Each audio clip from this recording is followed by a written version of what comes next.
اعوذ باللہ من الشیطان الرجیم، بسم اللہ الرحمن الرحیم۔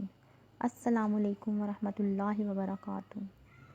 الحرم آن لائن قرآن اکیڈمی میں خوش آمدید۔ آج میں جو حضور اکرم صلی اللہ علیہ وآلہ وسلم کا ارشاد گرامی سنانے جا رہی ہوں، وہ نہ صرف میاں بیوی کے تعلق کو مضبوط کرنے کے بارے میں ہے، بلکہ اس کے ساتھ ساتھ ثواب حاصل کرنے کا سبب بھی ہے۔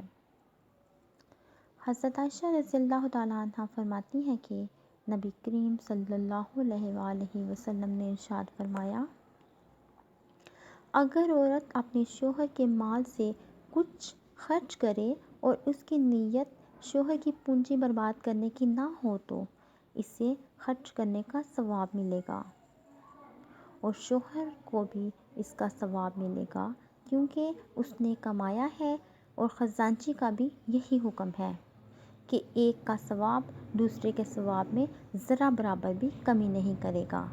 سبحان اللہ۔